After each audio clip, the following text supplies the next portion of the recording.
Bonjour à tous et bienvenue à la foire à la saucisse, mais plus exactement cette formation au langage Java pour la séance 19. On va continuer un petit peu sur les notions qu'on avait vues précédemment. Et là sur les vidéos, vous avez peut-être vu un petit peu et je vous l'avais dit, vous allez avoir pas mal de séances sur des notions très liées, mais que j'ai évidemment séparé notion par vidéo pour que ce soit plus facile pour vous. Mais vous allez retrouver quand même pas mal de choses qui sont en lien chacune avec les autres, qui vont permettre comme ça d'avancer un petit peu. Pour cette vidéo, nous allons parler des classes abstraites. Alors vous savez ce qu'est une classe, vous savez comment construire une classe en Java, comment utiliser des attributs, faire des méthodes, etc. On a même abordé l'héritage, notion très importante de la programmation. Et à partir de tout ça, on va pouvoir intégrer une autre notion un peu particulière, mais qui a besoin en tout cas d'être connue et d'être su, qui concerne les classes abstraites. Une classe abstraite, alors on a une classe particulière, c'est-à-dire une classe générale comme on sait le faire habituellement, qui est une classe bien précise, une classe concrète qui représente en fait quelque chose. J'avais déjà dit une entité, un concept, une idée ou n'importe quoi, et on sait exactement ce qu'on veut représenter. Si on prend un exemple, comme j'avais pu l'aborder dans d'autres vidéos, si on cherchait par exemple une classe pour représenter un certain type d'animal comme un chien, on ferait une classe pour le chien, d'accord, et on aurait comme ça ses différents états et son comportement, donc ses attributs, ses méthodes. Pas de problème par rapport à ça. Maintenant, si au cours de mon projet, d'accord, d'un programme que je veux réaliser, j'ai un peu une certaine idée générale de ce que je veux faire intervenir dans mon programme, et là bon, je vais créer du coup un exemple ici, pouvoir créer en fait des êtres vivants, d'accord, on peut prendre cet exemple là.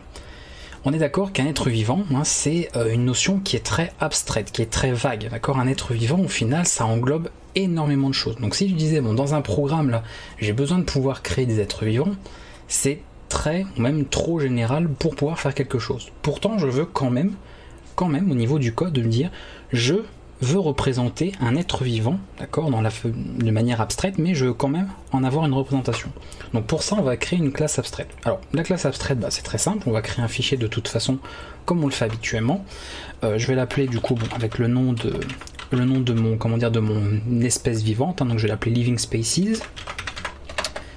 On va faire ça comme ça. Package, j'ai un petit peu changé le nom du package, mais ça vous change pas grand chose, c'est histoire, ça permet pour vous en tout cas de réviser un petit peu l'usage de package en Java. On fait comme ça, et là avec une classe qu'on aurait concrète au départ, d'accord, on ferait ce genre de choses, ça, et ensuite là à l'intérieur on aurait notre constructeur, d'autres éventuellement des attributs privés ou protégés si on veut faire de l'héritage, des méthodes, etc. Le problème, et c'est pas vraiment un problème, mais bon, je vous l'avais dit en fait par rapport à ce qu'on voulait, d'ailleurs, bon là, j'ai oublié une petite majuscule, c'est que moi, c'est quelque chose de très vague. C'est-à-dire que j'ai pas forcément envie de dire concrètement ce que c'est une espèce vivante, parce que, on l'a dit tout à l'heure, c'est quelque chose de très général et quelque chose qui englobe tout un tas justement d'êtres vivants potentiels. Donc je veux que ça reste abstrait, et pour ça, nous avons le mot-clé abstract qui va permettre de transformer cette classe de manière abstraite. Une classe abstraite, alors c'est pas forcément, il peut y avoir des exceptions, et ça que Java a quelques exceptions là-dessus, c'est généralement en fait une classe qui a au moins une de ces méthodes qui est aussi abstraite. Il y a certains langages qui vous obligent à rendre votre classe abstraite, et vous verrez que dans certains langages, vous pouvez compiler même si au final vous avez aucune méthode abstraite et que votre classe l'est. Donc il faut faire attention, des fois il peut y avoir des petites particularités propres au langage, mais dans l'idée, d'accord, dans le principe même, une classe est abstraite dès lors, donc doit être en tout cas indiquée, pour le développeur en tout cas c'est un indicateur très important, abstraite à partir du moment où une de ces méthodes au minimum est abstraite aussi. Alors pourquoi c'est important de savoir ça? Tout simplement que cette classe abstraite, on ne va jamais pouvoir l'instancier, d'accord? On ne va jamais en fait créer des objets d'espèces vivantes, parce que encore une fois, nous, dans l'idée, on veut pouvoir avoir quelque chose qui représente ça, mais on ne veut pas commencer à créer des espèces vivantes, parce que c'est beaucoup trop vague. Comment on peut en fait déterminer le comportement d'une espèce vivante? C'est trop, encore une fois, vous voyez, c'est trop vague, on ne peut pas vraiment se représenter ça. Donc en termes de code, ce que je vais faire, je vais quand même dire, qu'est-ce que je peux mettre comme information? On va mettre protected, comme ceci. Alors, je cherche un petit peu à en mettre string et le nom, d'accord. On va dire qu'on veut quand même représenter, dans l'idée qu'on veut représenter nous de l'espèce vivante, elle aura un nom, d'accord, ça il n'y a pas de problème là-dessus, elle aura un nom. on va implémenter une méthode, donc là on va le faire, on va l'implémenter comme si on avait une classe normale, une classe concrète, une méthode qui permettra en fait de savoir qui suis-je, donc en fait qui est cette espèce vivante. Donc on va faire simplement, donc en fait ce sera une sorte d'accesseur, hein, un getter, mais sauf qu'on va pas l'appeler get quelque chose, mais on va dire simplement string ou am. Vous inquiétez pas, dehors c'est la fin du monde, donc c'est pour ça que vous entendez des bruits bizarres, c'est normal, c'est l'apocalypse, tout va bien. Alors ou am, et du coup je vais simplement lui dire de faire ça, vraiment quelque chose de très simple, pour dire dès que une espèce quelconque, on verra plus tard, voudra savoir qui est-elle, et bien on retournera en fait son nom, d'accord, c'est une moyen de s'identifier, on considère ça comme ça. Et à côté, pour moi une espèce vivante, eh bien ça peut faire pas mal d'autres choses, c'est-à-dire que ça peut par exemple, alors je vais mettre void parce qu'au début je sais pas vraiment ce que ça a besoin comme information en termes de code, donc pour moi ça retourne rien, ça ne prendra aucun paramètre, d'accord, et ça va évidemment avoir un nom, par exemple manger, ce genre de choses. Une espèce vivante, dans la représentation que je veux faire, elle peut manger. Mais ça c'est pas suffisant, parce que là si on fait ça, on est obligé d'implémenter, c'est-à-dire qu'on est obligé, vous voyez, de notre méthode l'implémenter. Mais comme je vous avais dit, une classe est abstraite à partir du moment où une au minimum de ces méthodes est abstraite aussi. Donc on va réutiliser ce mot-clé pour une méthode. Et cette méthode ici n'a pas besoin d'être implémentée, d'accord, on ne le fait pas, et on la laisse telle qu'elle. Voilà, alors vous pourriez y mettre ici un type de retour et des valeurs ici si vous voulez en paramètres. Si vous ne savez pas, d'accord, vous n'êtes pas capable tout de suite concrètement de vous dire qu'est-ce qu'il y aurait, et vous mettez rien, donc void et ici rien du tout. Voilà. Et on peut écrire éventuellement d'autres choses. Alors je vais pas forcément faire plein parce que vous allez voir que par la suite ça va rajouter pas mal de travail. Mais en gros on peut dire void, je sais pas moi, on peut dire speak, parler. Bon, c'est un peu bizarre mais bon pourquoi pas. On peut dire ce genre de choses. Voilà. Et ça c'est ma classe abstraite. C'est ma représentation très vague, très abstraite, c'est le cas de le dire, d'une espèce vivante. D'accord, une espèce vivante qui peut manger, donc on le voit, vous voyez, on le voit tout de suite. Elle peut manger, elle peut parler, elle peut s'identifier d'une certaine manière, et la seule information pour le moment qu'elle a de manière vague, c'est un nom. Terminé. Donc ça, c'est notre classe. Donc évidemment, comme c'est abstrait, on ne peut pas, d'accord, très important, faire ceci, d'accord, et de dire, je crée une instance de ça. Déjà, j'ai même pas indiqué de défini de constructeur, et elle est abstraite, donc si vous essayez de faire ça de toute manière, on peut évidemment tester, que vous puissiez voir, c'est app.java, voilà, on va vous dire que voilà, living spaces is abstract, donc vous ne pouvez pas l'instancier, tout simplement. Donc ça c'est un moyen de voir que justement elle est abstraite, on ne crée pas d'instance d'une classe abstraite. Alors du coup vous vous dites peut-être, mais si on a une classe comme ça qu'on ne peut pas instancier, elle nous sert à quoi? Parce qu'on a fait une classe qui normalement, on a appris qu'une classe permettait d'avoir un modèle de construction, de fabrication de quelque chose, mais au final si on ne peut pas le construire, ce quelque chose, elle sert un peu à rien cette classe. Et non, justement elle ne sert pas. Alors déjà, il ne faut pas le voir comme quelque chose qui va vous faire gagner du temps ou vous apporter des fonctionnalités là au niveau de vos classes, mais c'est surtout quand vous allez les utiliser ces classes, que vous allez gagner beaucoup de temps et ça va apporter plein de fonctionnalités très intéressantes en termes de code pour l'usage des classes, pas dans le code même des classes. Et ça, c'est quelque chose qu'on verra dans une séance prochaine quand on parlera notamment du polymorphisme. Il faut qu'on parle aussi des interfaces, ces deux notions. Donc pour la prochaine séance, on parlera, je peux vous le dire, des interfaces. Et la séance d'après, on abordera le polymorphisme qui est très relié, justement très lié aux classes abstraites, aux interfaces, qui sont d'ailleurs deux notions souvent qui sont énormément confondues par les développeurs qui sont en train d'apprendre. Donc on aura l'occasion de faire le tour de tout ça. Donc là, pour bien, pas tout mélanger non plus, pas en faire trop d'un coup, faut comprendre, donc ça on peut pas, d'accord, c'est une classe abstraite, on ne peut pas l'instancier, on se pose pas la question. Maintenant, de cette classe abstraite, il faut pouvoir avoir quelque chose de concret. C'est-à-dire qu'à partir de ça, maintenant, vous allez pouvoir créer des classes concrètes, des espèces vivantes concrètes, qui auront du coup des informations bien concrètes, elles aussi. Donc ça, c'est très important. Première chose qu'on va faire, donc je vais créer moi qu'une seule classe, je vais pas en faire plusieurs des classes concrètes, parce qu'on va pas faire un code qui prend 15 ans. Donc je vais juste faire ça. Je vais faire un tigre par exemple, tiger, voilà, pour changer un petit peu. Toujours paquet, alors je vais refaire un copier-coller, on va gagner un peu de temps. Voilà. Ici, alors on pourrait faire une classe abstraite qui hérite d'une autre classe abstraite, vous pouvez tout à fait faire ça. On peut créer une hiérarchie de classes abstraites, il n'y a aucun problème. Mais ici, on va vraiment, nous, parce qu'on va pas faire trop de code, faire une classe concrète directement. Donc, public, classe tiger, elle étant, d'accord, notre classe abstraite, living spaces. Je rappelle que cet héritage est parfaitement normal, parfaitement logique, puisque on peut dire qu'un tigre est une sorte d'espèce vivante. Donc on comprend tout de suite qu'il y a une relation d'héritage qui est logique, et j'ai fait ma classe abstraite pour ça, sinon elle aurait servi là pour le coup vraiment à rien du tout. Et maintenant, comment ça marche en termes voilà, d'objets concrets ici? Parce que là, on a une classe concrète. Bah déjà, on va pouvoir la construire. On va pouvoir fabriquer des tigres. Ok, ça c'est important. Le tigre, bah, comme il est précis, hein, ici le nom, je ne vais pas lui donner un nom en particulier, je vais simplement dire bah, le nom de la classe abstraite. Hein, rappelez-vous, on a fait un attribut protégé ici, donc on l'a hérité. Bah, je vais dire c'est un tigre, simplement. Ok, voilà, c'est ça.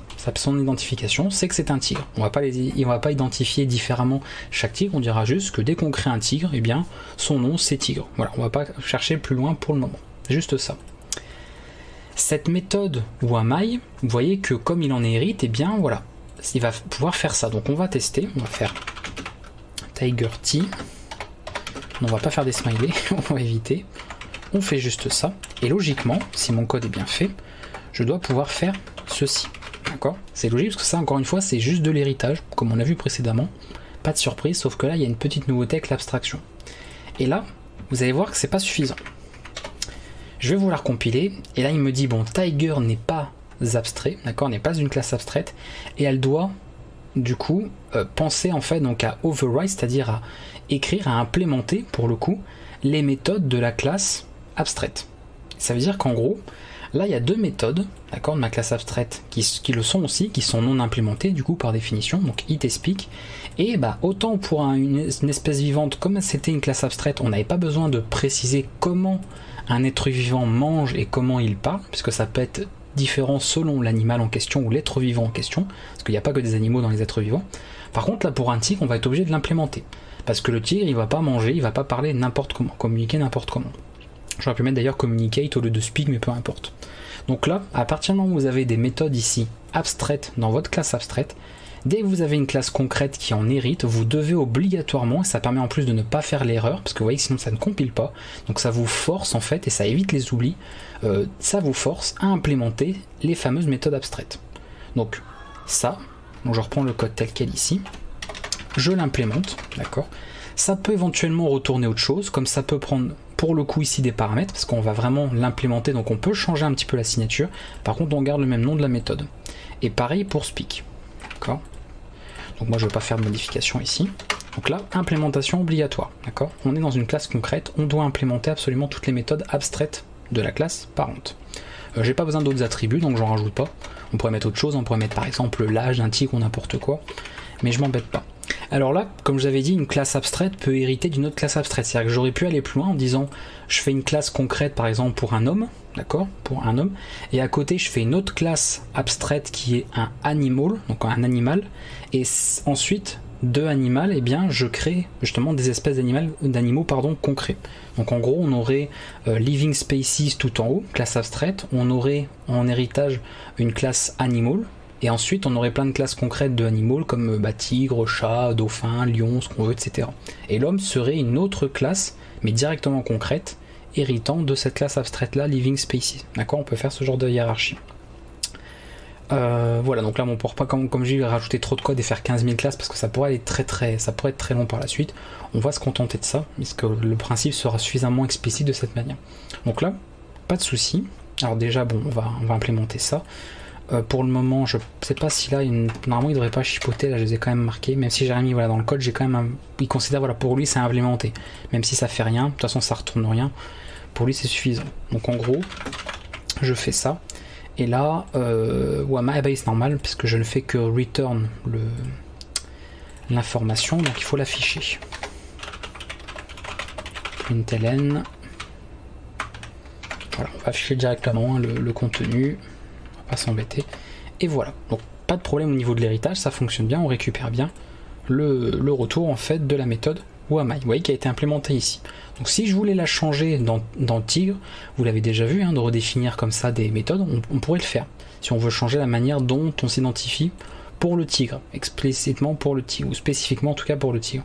Moi comme j'ai pas envie que ça change, c'est pour ça que je l'ai mis dans la classe abstraite pour dire, peu importe l'espèce vivante, dès qu'elle utilisera Wamai, elle fera ça, voilà.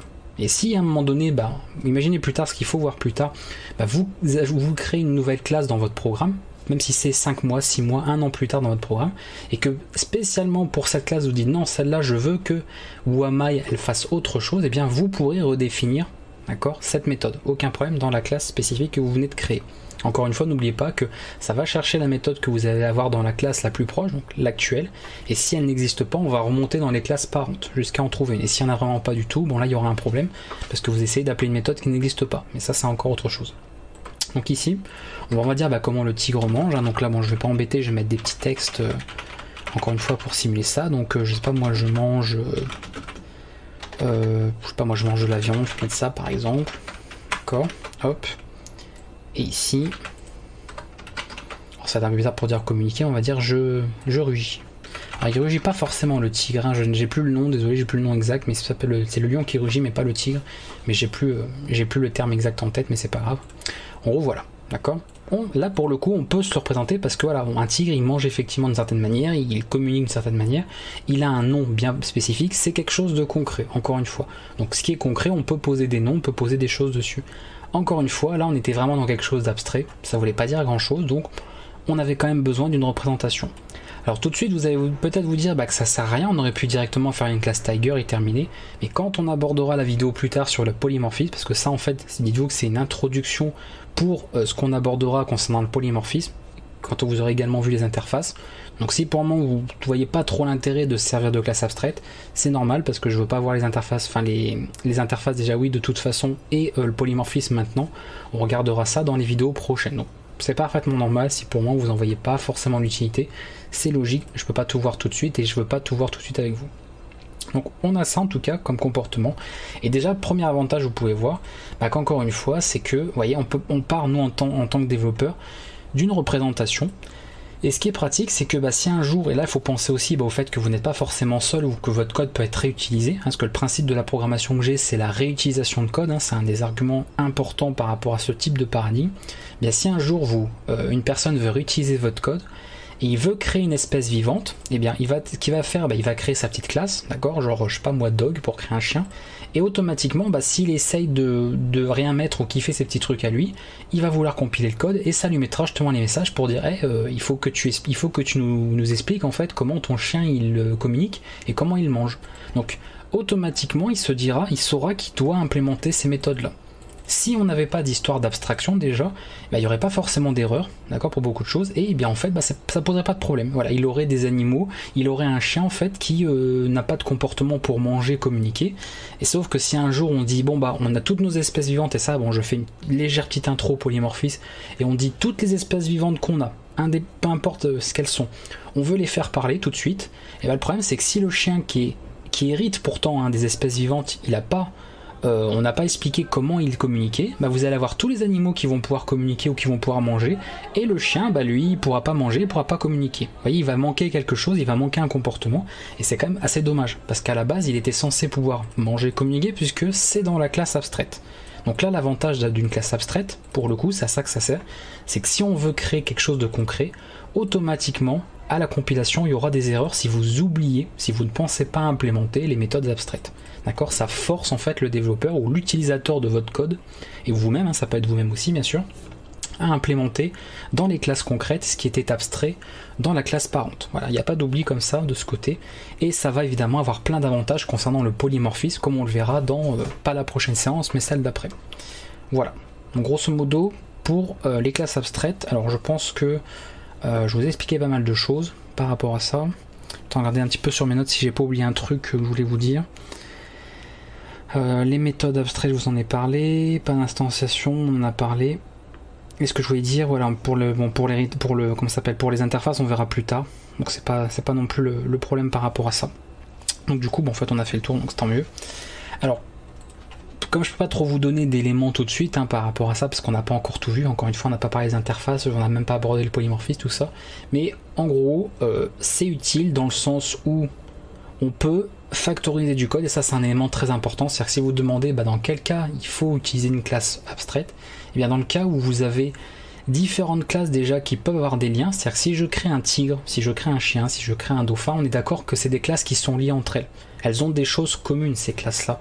On peut dire qu'un dauphin il mange, qu'un tigre il mange, vous voyez, qu'un chien il mange, donc on retrouve déjà des comportements communs et éventuellement des propriétés, des états communs aussi.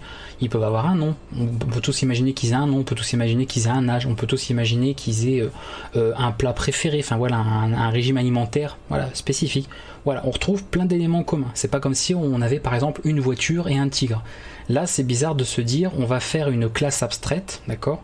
Et de cette classe abstraite, on va étendre deux classes concrètes en disant on va créer des tigres à partir d'espèces vivantes et des voitures. Là, pour le coup, on se rend bien compte qu'il n'y a pas vraiment de lien. Et du coup, ça va pas. Donc si vous trouvez qu'il y a des classes comme ça avec des liens, avec des choses communes, et que vous pourriez du coup avoir de la répétition de code, d'accord, encore une fois, en gros, j'ai pas forcément envie, admettons, je sais pas, moi je fais un, on va le faire d'ailleurs ici, je vais faire en plus un copier-coller, ça va aller vite, je vais faire un lion, ici, voilà, je vais changer ici, lion, ok, lion, voilà, alors bon là c'est un cas un peu particulier, mais en gros, ce qu'on peut faire, il a fallu que je fasse par exemple une autre classe abstraite. En gros, il aurait fallu que je fasse une classe abstraite félin ou un truc comme ça.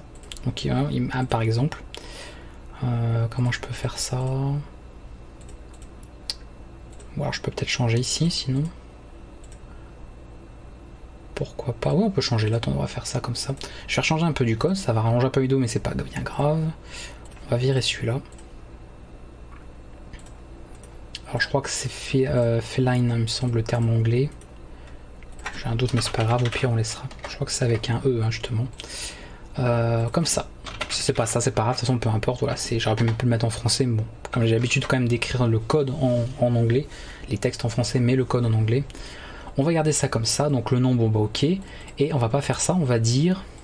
on va faire ça par exemple. Non, on va garder le... Comment ça s'appelle? Le speak, donc on va virer cette méthode ici et on va dire que le speak, voilà, ça on l'implémente et du coup il fait et en fait voilà, d'accord, juste faire un bruit comme ça par rapport à l'animal. En gros on part du principe que tous nos félins ont un comportement commun, c'est à dire que pour communiquer ils rugissent, donc ils crient en fait, hein, ils poussent, voilà, un grognement ou un truc comme ça, peu importe, donc on le représente ici via du texte pour partir de ça. Bah là justement, si je n'avais pas fait, alors il va y avoir des changements à faire, hein, par rapport au félin pour le coup, il va y avoir des petits changements. Ici je vire, ouais non on peut laisser ça comme ça. Ça du coup, bon bah hit, si on va le laisser ici, on aurait cet exemple là, bon bah là hit, hein, mettons on peut dire ça, ok, bon on va laisser. Je vais faire ça, je vais enlever... Ah mais du coup j'aurais plus de méthode abstraite ici. Qu'est-ce qui pourrait être différent? Qu'est-ce qui pourrait être différent pour le lion? J'ai passé, c'est un peu compliqué d'avoir des exemples comme ça avec plein de choses différentes. Parce qu'ils sont très liés en fait. Le lion et le tigre, peut-être pas les meilleurs exemples, mais c'est pas bien grave. Je peux prendre. Sleep, par exemple. On va prendre un truc comme ça, on va dire allez sleep. Et on va dire le lion. Un lion ça dort beaucoup, hein. C'est voilà, on va dire alors je dors. Je sais pas moi, je dors 16 heures par jour. D'accord, on va dire ça comme ça. Et le tigre il dort un peu moins. Ok, on va pas partir là-dessus. Tiens, voilà, on va dire je dors moins que le lion. Hop. Je dors moins qu'un lion. Voilà. Ok. Mais là, au final, vous voyez que dans le cas, donc ce que j'ai fait en fait, c'est que j'ai fait une classe féline, d'accord, pour les félins en fait abstraite, et je dis que j'ai deux classes concrètes, un lion et qui représente en tout cas un lion et une autre qui représente un tigre. Voilà, pour résumer un peu les petits changements que je viens de faire là dans la vidéo. Mais alors, ils dorment chacun différemment, c'est pour ça que ici j'ai vraiment une méthode abstraite, d'accord, par rapport ici. Alors là, pour le coup, elle n'est pas abstraite, donc on fait ça comme ça. Et pour dire simplement, je considère que tous mes félins dormiront absolument différemment, donc il faut absolument implémenter ça pour chacun.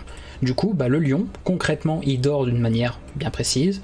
Le tigre, il dort aussi à sa manière, mais de manière précise également. Donc une implémentation différente par classe concrète. Par contre, pour moi, dans ce cas-ci en tout cas, le lion et le tigre, bien, vous voyez, ils rugissent en fait. C'est-à-dire quand je les fais parler, ils rugissent. Du coup, si je voulais produire ça, vous voyez que j'ai une répétition de code entre mes deux classes concrètes. D'accord? Et on sait que la répétition de code en informatique, il faut absolument éviter. Donc, c'est un argument suffisant, d'accord? C'est une raison suffisante, un motif suffisant pour dire ce que j'ai mis là, par exemple, le speak là, je le factorise, ça veut dire qu'au lieu de le répéter à X endroits, parce que là dites-vous j'ai qu'un lion et un tigre, mais rien m'empêche demain de faire une panthère, un puma, un léopard, un jaguar, un guépard, et si je veux tous les faire rugir, eh bien on va avoir je ne sais combien de méthodes répétées. Et là il n'y a qu'une ligne dans ma méthode, imaginez des méthodes beaucoup plus lourdes, enfin la répétition est juste pas possible. Donc on dit simplement, voilà, tous mes félins, ils rugissent, comme ça. Et si mon félin doit effectivement rugir comme j'ai marqué là, on laisse tel quel, d'accord? Parce que c'est implémenté dans la classe abstraite, donc pas de problème, hein. Je peux d'ailleurs le faire. On va faire donc voilà un tiger ici. On va dire que TI il va speak. Hein, donc j'ai mis speak encore une fois comme terme, mais voilà, peu importe. New lion pour vous montrer. Je fais ça. Histoire que vous ayez un peu de visuel en termes de code, c'est mieux. .java, voilà, j'avais oublié une ligne. On voit que les deux rugissent, vous voyez, là comme ça on pourrait même pas savoir du coup qui est le lion, qui est le tigre, hein, juste regarder le terminal. Donc ils se comportent de la même manière pour communiquer, pas de problème. Donc voilà, donc là pas de répétition de code, l'abstraction ici, la fameuse classe abstraite que je viens de faire, m'a permis de factoriser du code pour ne pas avoir à le répéter dans les différentes classes concrètes. Et si à un moment donné je veux créer un puma, qui serait une autre classe concrète, mais qu'exceptionnellement celle-là je veux pas qu'elle communique pareil, et bien dans la classe du puma, je réécrirai public void speak comme j'ai mis là, et je mettrai autre chose dans l'implémentation, d'accord, et ça fera une redéfinition en fait de la méthode, même une surcharge pour le coup, pour dire non, comme tu es un puma, tu vas pas rugir, tu vas pas speak, hein, communiquer comme un félin de manière abstraite, hein, de manière générale, mais comme toi tu sais faire, parce que toi tu es un peu particulier le puma, donc tu vas rugir autrement, tu vas communiquer autrement. Voilà un petit peu le principe et dans quel cas on utilise une classe abstraite. Une classe abstraite elle est faite à la base pour factoriser du code, d'accord, par rapport à des classes concrètes qui sont étroitement liées. C'est les termes souvent qu'on emploie dans le sens où elles ont des liens ensemble, elles peuvent avoir des choses communes. D'accord, et ça c'est, il suffit de vous poser la question. Encore une fois, c'est dans un jeu vidéo, vous créez un guerrier, un mage, vous créez un, je sais pas moi, un voleur ou n'importe quoi. On trouve naturellement, juste en se posant les bonnes questions, tout un tas de choses qui sont communes à ces entités-là pour le coup. Donc naturellement, tout de suite, voilà, on comprend qu'on peut faire une classe abstraite qui représenterait par exemple un combattant, un personnage de jeu ou n'importe quoi, qui aurait tous les éléments communs à cela. Et si les gens doivent faire certains trucs spécifiques, comme par exemple leur manière de se battre, de se défendre, de se soigner, eh bien on en fait des classes abstraites, et chaque classe concrète devra implémenter à sa manière son propre comportement. Et voilà un petit peu l'intérêt. Donc il y a plein d'autres intérêts et d'autres utilités de la classe abstraite, mais ça on le verra encore une fois quand on abordera le polymorphisme. C'est là qu'on terminera en fait sur un dernier point essentiel de ça, et de justement l'utilité de se servir de classe abstraite. S'il n'y avait pas besoin des classes abstraites, des interfaces, on serait jamais embêté à inventer ce genre de choses en programmation objet. On a dit bon, on fait 100, ça va très bien. Donc dites-vous qu'il y a vraiment des avantages à ça, et vous le verrez par la suite en tout cas. Voilà, moi j'ai fait le tour, je vous ai tout dit. Si jamais vous trouvez que j'ai pas assez détaillé, qu'il vous manque des petits éléments pour bien comprendre ce concept de classe abstraite, n'hésitez pas à le faire savoir dans les commentaires, hein. Faut surtout pas hésiter à poser des questions si c'est pas assez explicite pour vous. Voilà, on peut pas faire un truc, une explication parfaite, et c'est pas évident à expliquer, parce que moi dans ma tête je sais très bien ce qu'est une classe abstraite, je connais bien les concepts, il n'y a pas de problème, je sais les employer, mais après pour l'expliquer avec des mots simples et que ça rentre dans la tête de tout le monde, c'est pas forcément aussi facile pour le coup. Ça peut des fois être trop justement abstrait dans mes explications, donc s'il y a besoin d'être un peu plus explicite, un peu plus voilà, un peu plus concret dans mes explications, n'hésitez pas bien sûr dans les commentaires.